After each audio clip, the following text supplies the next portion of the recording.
Hello friends and divine beings, my name is Bobby and this is Cosmic Coaching.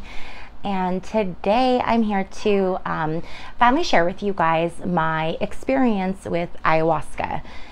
It's been a while since I've done it and I wanted to take some time to really process my experience and then let some time go by and really continue to process that experience, because the effects of ayahuasca don't end as soon as the ceremony is over. So I'm going to share with you guys my story and give you a little bit more information.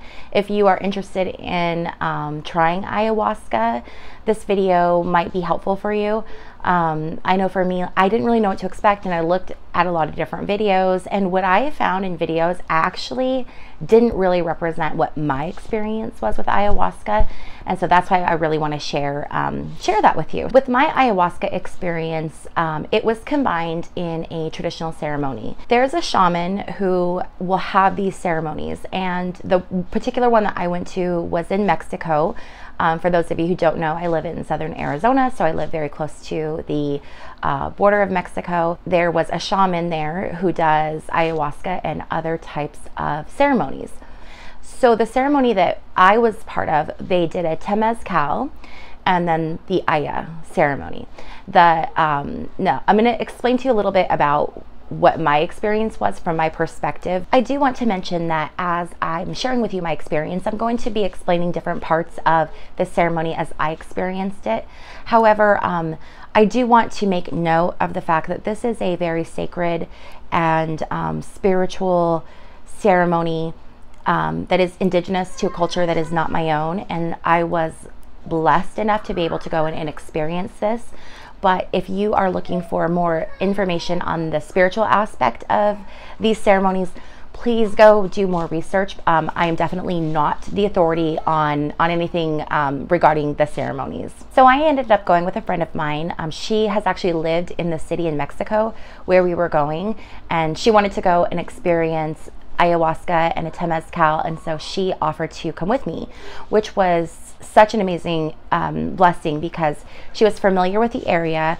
She drove because I'm not super comfortable driving down in Mexico, so she drove. The other really nice part of that is that her first language is Spanish, and so she was able to translate the ceremony for me, which was wonderful. So on Saturday, May 11th, we went down, her and I, down to this little city, not even a city, this like little tiny town just across the border in Mexico. We went to this little, well, it looked like a spa or like a little salon.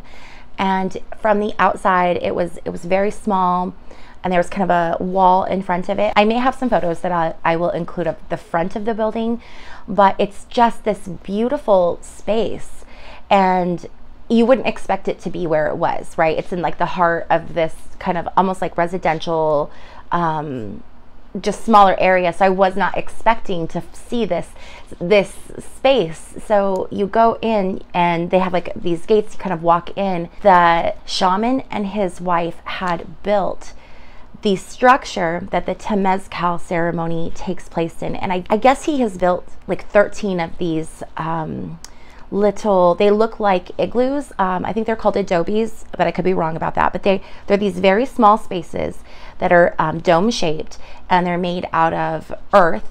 And this is where the temazcal ceremony takes place. Temazcal is a ceremony that's somewhat similar to a sweat lodge in indigenous American cultures. And temazcal has many different spiritual purposes and functions, but one of the purposes is to remove any toxins, remove any traumas, remove things through your body through the act of sweating. So in this particular adobe, which was just, it was constructed so amazingly, attached to the side of it, they created this stove. And in the stove, they start a fire and they put these very hot lava rocks in there, and they heat them up until they are red hot. And before the ceremony, everybody, you kind of strip down into, some people will wear swimsuits, shorts, tank tops, and then you will cover your body in this mud mixture. And it's they take this clay from the earth and they mix it with water, and they actually take a small lava rock and put it inside the clay to heat it up so it's nice and warm, and then you coat your body in this mud, this clay mixture, and it's supposed to protect your body from the heat, and then it's also supposed to be very good nutrient wise for your skin to have this clay on it. So you put this on, and then when you enter the adobe, it's a very, very small space. And so you enter and you go clockwise. And so if you're the first one in, you're going to end up walking all the way around the inside, and then you're going to be the first one by the door, so you'll be the first one out. So everyone has to come in that way. And it's kind of dark inside, but there are little tea lights lit around a circle, and the circle kind of has a pit dug into the center of it. And there are flowers around and kind of sprigs, and it's a very, it's hard to describe the energy and the vibration in a place like that, because it's such a unique experience to everyone who goes in. Everyone's experience is going to be different. For me, it's almost a sense of comfort, reflection, but then there's always a little fear. This was my second Temazcal ceremony. Once everyone is in the adobe, then they blow out the tea lights and they will close the door to the outside. And so you are in pitch blackness. The shaman and the medicine woman, they would take these lava rocks and they would put them in the center of the adobe in that pit. And so the heat starts, right? And the heat's building. And then they take this water that has been soaking in different types of herbs, and they will throw it onto the rocks, and it creates this steam. So it creates this sweating experience. Now, there's a lot more that goes into this. There is traditional chanting and drum playing, and there is this entire thing is a ceremony. So there are things that happen throughout this process. So we're not just sitting in there. But again, because I'm not an expert on the actual ceremony itself, I don't want to give misinformation. So I'm not going to go too deep into that part of it. I'm just going to more focus on like what my personal experience was in there. So we were in there, and there was like the chanting and the drums, and it was dark. And I tend to get very claustrophobic. This was I said before, this was my second Temazcal, but this is my first one in an adobe. The one I had done before had been in more of it, like a tent, which allowed more light in.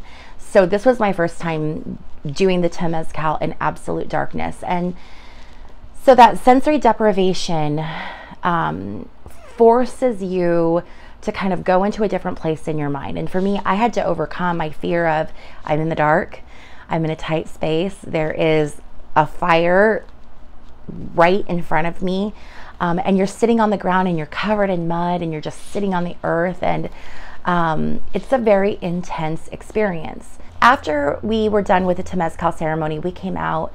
We only did about 45 minutes. The ceremonies can be an hour to an hour and a half, but because we were late getting started and we were going to do the ayahuasca, we did about a 45-minute little Temazcal experience, and then we came out.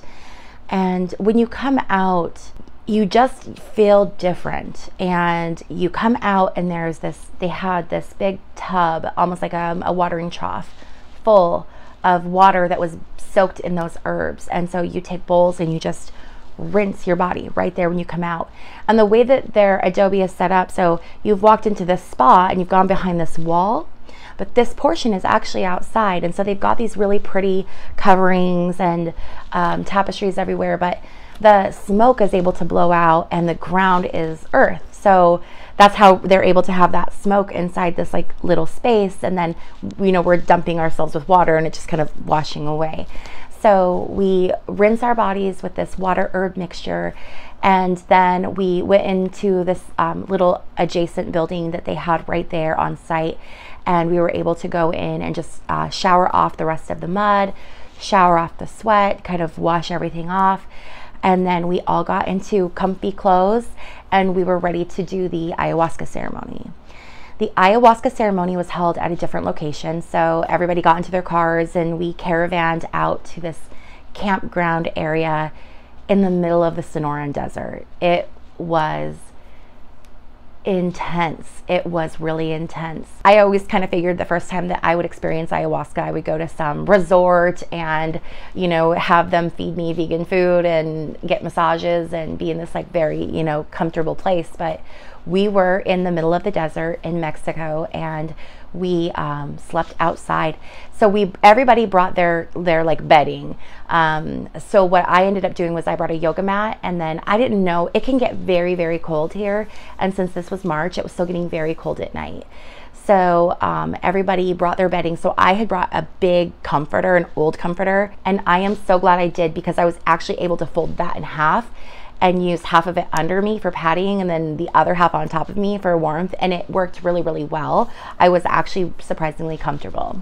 The entire group that we were with, I think there were probably around 20 people.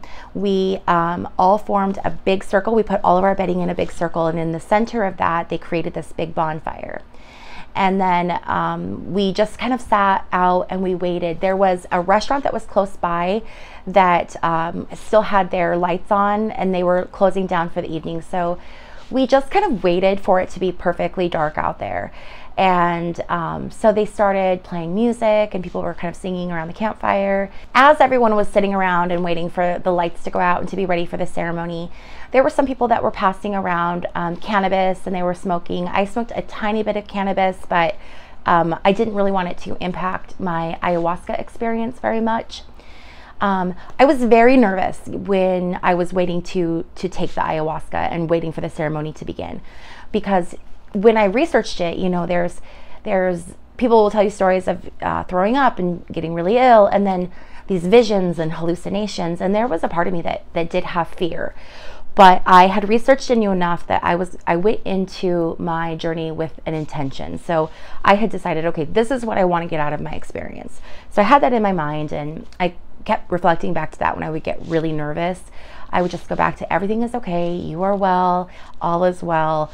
This is why you're here. This is your purpose. This is what you're doing. Then a little vape pen started being passed around the circle, and I'm not a vapor at all. I don't like vaping, but the shaman and the medicine woman said this is DMT.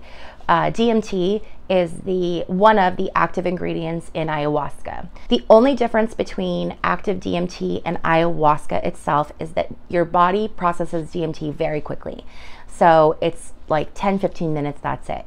With ayahuasca, they do use a root that has DMT in it, but they've also found that there is another root that can be combined, which does something to, and again, like I am not an expert on this, but it does something to, I believe it's the stomach acids, to neutralize the stomach acids in your body so that your body does not break down the DMT as quickly, so that you end up having an experience which can last several hours. So that's the difference between just straight DMT and ayahuasca. So they were passing around this vape pen, and they said that it's just DMT. So if you kind of want to have some DMT in your system before we actually start the ceremony, go ahead. So I thought, you know what, I'm here to experience this. I'm going to try this. So I take the little vape pen, and I took probably, I don't know, 3-4 puffs off of it. I'll be honest, I did not feel anything. Nothing. I don't know. I did not feel anything. So when the lights went out finally at the restaurant, the ceremony began, and it was a full ceremony. There was a lot involved. It wasn't like we just drank the ayahuasca and then that was it. There was a process and a ceremony. So we went through the actual ceremony, and like I shared before, my friend was there who speaks Spanish and English. So she was translating for me, and actually the medicine man, the shaman, had her translating for the entire group too. So she was translating into English, and it was so beautiful to hear these words. I did not expect anyone to translate for me. I felt like I was fortunate enough to be accepted into this ceremony and be able to experience this. So I didn't expect anyone to, you know, cater to me and speak my language. I was there to share in their experience. But the fact that it was translated was extra special. It made the experience much more meaningful and just much deeper. So we went through the ceremony portion, and then everyone sat down in their mats, and we're sitting around each other, and everyone takes their first dose. And they came in these little plastic cups. And it was just tiny. It was tiny, tiny, tiny. Now, I've seen in different places I've researched, the dosing looked a lot bigger. So I was very surprised at the small amount. Now, I don't know if the amount that we had was more potent and that's why we needed a smaller amount, but I was very surprised at how small of an amount it was. When we started, they let us know that the first 2 doses were mandatory. You had to do the first 2 doses of the ayahuasca. And then you could take up to 2 more doses after that if you wanted to. That was just completely optional. So we take the first dose of ayahuasca, and the shaman instructs all of us to just lay back, lay down, and lay still. He shared with us that if we move a lot, that's what can make you more nauseous, but the more still you lie, the less likely you are to get nauseous. The taste of ayahuasca is unreal. It's like nothing I've ever tasted before in a very horrible way. It's tough. It's really indescribable. It's very thick, and it's kind of sweet, but not in a good way. It's just very, I don't know. It was tough. It was tough to get the ayahuasca down, and it was a tiny amount, and it was like you just had to force it down. So I'm laying there and I'm tasting the ayahuasca in my mouth, and I'm trying not to move because it was like instant nausea. The taste of the ayahuasca alone turned my stomach a little bit. And the goal is to keep it in your body as long as you can so that it can work. You don't want to purge it right away. So I was laying there trying to be as still as possible.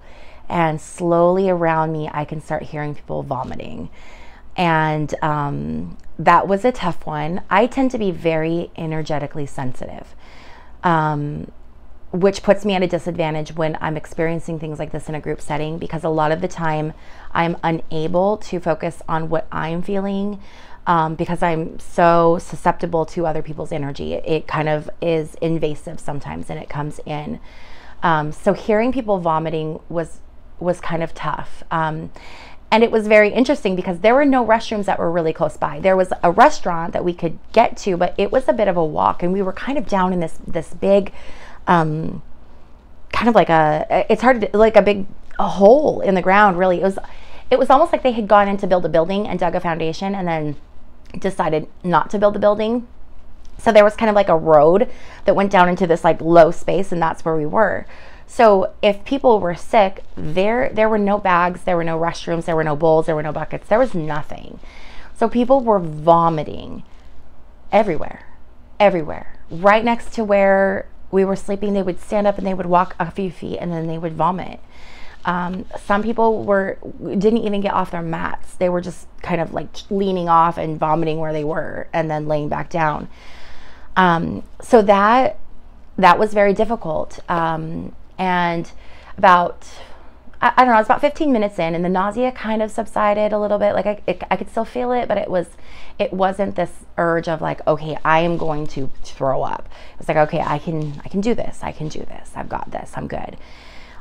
Next thing I know, they were coming around and handing out the second dose, which means it had been 45 minutes and I had kept my ayahuasca down. So I was like, okay, this is great. Let's do this. So I took the second dose of the ayahuasca, and I was trying to sit up because when I get nauseous, typically, like if I can sit up and kind of breathe through it, I can feel better. But the shaman kept telling us, lay down, try to go to sleep. So I was laying there, and all of these emotions and feelings started to come up. And the first one, the biggest one, was, why am I not feeling anything with this ayahuasca? I'm laying here. I'm on the ground. It's dark. I'm in this Sonoran desert in Mexico. I feel sick to my stomach. This stuff tastes horrible, and I'm not having any experience at all. And so that was kind of the place where I started. And I was just laying there, and I didn't want to close my eyes, and I didn't want to go to sleep. I wanted to experience this. So as I was laying there with my eyes open and was just kind of looking at the sky, I could see these almost like grid lines across the sky. And they were grid lines, but they weren't like solid lines. And they were kind of lit up, and they were kind of twinkling. And it was very interesting. It was all these, like, I could see all these little lights But the most I ever saw was just the grid pattern. I didn't see any other shapes, any other patterns, or anything else like that. And so I'm laying there and I'm asking myself, is this the ayahuasca or is this me in meditation? And then I just had this emotional release. I had had a really tough spring with a lot of really emotional things that happened. And all of that just came out. And it was a cry. It was the ugliest cry. You know those cries when you're like, oh my gosh, I can't even breathe. Like, I am so ugly crying. But a big portion of it is I came here to deal with like all of this stuff and heal. And I'm not getting anything out of it. I'm not having any type of an experience at all with this ayahuasca. So it was about this time that the nausea started to really like creep up again. It was probably 20, 25 minutes. Actually, might have even been closer to 30 minutes after I'd taken the second dose. And I couldn't keep anything down anymore. And so I got up and I walked away and I purged. And I didn't, the purging was like, it came from the deepest part of me. It was like I was throwing up, but there was really nothing in me to throw up. I had been following the diet. So they have a la dieta. It's like a diet that you follow prior to doing ayahuasca. And so it's important that you prep your body beforehand. So I was eating very low fat foods, mostly vegan, very little meat. I was drinking a ton of water. I was not having caffeine. I was not having alcohol. I don't really have alcohol anyway. But I wasn't having caffeine. Then we had just done the Temazcal. So we had completely dehydrated our bodies. So there was like physically nothing left in me. I had been drinking a lot of water to try to rehydrate. So after the water came up, in the purge, then there was like nothing else. And so it's just my body trying to force out something, probably the trauma, honestly. So when I was done with that, I came back and I sat down and I'm sitting on my mat and I'm just feeling like, at the time, I'm not feeling that I'm releasing my trauma. At the time, all I'm feeling is I feel sick to my stomach and I'm cold and I'm miserable and I just want to be home. Like, I can't believe I paid money to come out here and do this. This is terrible. So as I'm sitting on the mat, they come around and they hand out the third dose. And so I decide, okay, I'm gonna do this third dose because I just purged everything that I'd had before. So I take the third dose and I lay down, and again, it's that instant nausea because I had just purged. And so I had that taste of the ayahuasca in my mouth, and then I drank it again. And so just that feeling, it was just very intense and very overwhelming. And so I ended up laying back, closing my eyes, just kind of like trying to breathe through the nausea. And then I fell asleep. And the next thing I know, there was music playing and it was kind of loud. And I look around and the sun's up and the shaman, and there was a group of people that were there to take care of us. So there was the shaman, the medicine woman, his wife, and then they had other people there who did not do ayahuasca, and they were there to take people to the restroom, to just check in with people. They also did things, they were burning incense, and there was drumming and there was music throughout the whole ceremony. So they were conducting the whole ceremony. So when it was morning, I woke up and I'm kind of, when you wake up and you're like, I'm out in the middle of nowhere with pretty much all strangers, and like, when you wake up in the morning and you're all discombobulated, and it's like, I'm kind of peeking out, like, I don't even know what I look like, but then I kind of see everybody else just sitting up, sitting around the fire, and no one really cared what they look like. And I was like, you know what? I don't care what I look like, sit up. And everyone went around and shared their experience, the experience that they had the night before. And there had been some very interesting experiences that were occurring around me as I was having my experience. And again, I think that impacted my experience perhaps in maybe more of a negative way than it would have if I wouldn't have been in that environment. So there was a young man who was just a few kind of people down from me in the circle, and he had done ayahuasca quite a few times before, and he had done other hallucinogens as well. And I don't know what was going on with him, but he was crying and sobbing and apologizing to imaginary people all night long. And so that was, that was really hard, because I'm trying to be open. I'm trying to have my purpose. I'm getting frustrated because I don't feel like the ayahuasca is working. And I felt like I was an active participant in someone else reliving their trauma. And that was really, really tough. Then there were other people there. There was a woman who has done ayahuasca a lot, and she stood and danced the entire night. And not only did she dance, but she sang. And it wasn't really singing. It was more like whooping. Like, I don't even know if I can make the sound, like, ooh. It was just, it was crazy, and it was loud. And so as we're having the experience all night, they do play music, and there's drumming and there's chanting and things like that. But she was just in her own world, and she was having her own experience. But again, she was very close to me, and it was a lot of noise, and it was very loud.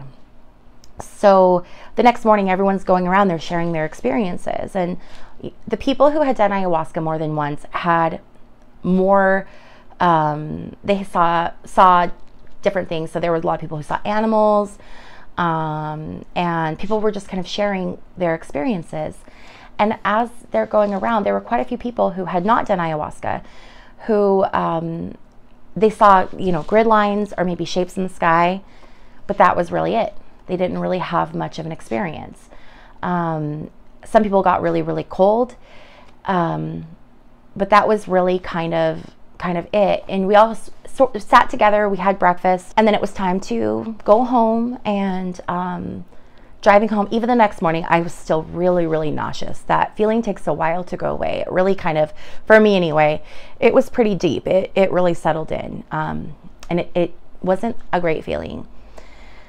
So I got home, and my initial feelings were, I can't believe I did that. I will never do that again. I got so incredibly sick for nothing, no reason. And then I just sort of left my experience. I just sort of left it in where it was, left it in that space, and just sort of moved on.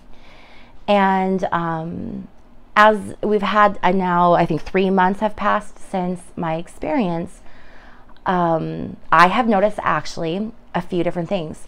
First of all, if you are on antidepressants, they can strongly block the effects of ayahuasca. A lot of times practitioners or people who do the ceremonies will advise that you don't take your medication prior to your ceremony.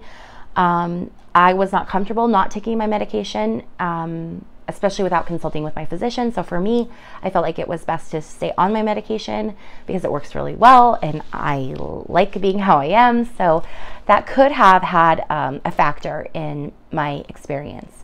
But what I have found since my initial research, and kind of one of the big reasons why I wanted to share my experience and make this video, is because it is very common for people to not have very major reactions with ayahuasca, especially the first few times they do it.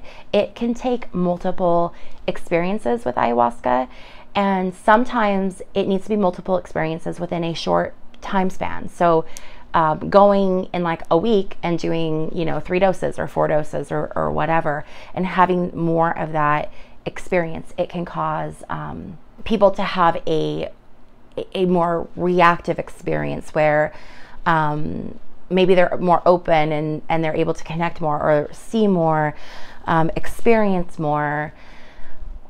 I feel now that, first of all, I said after I was done, I will never do this again.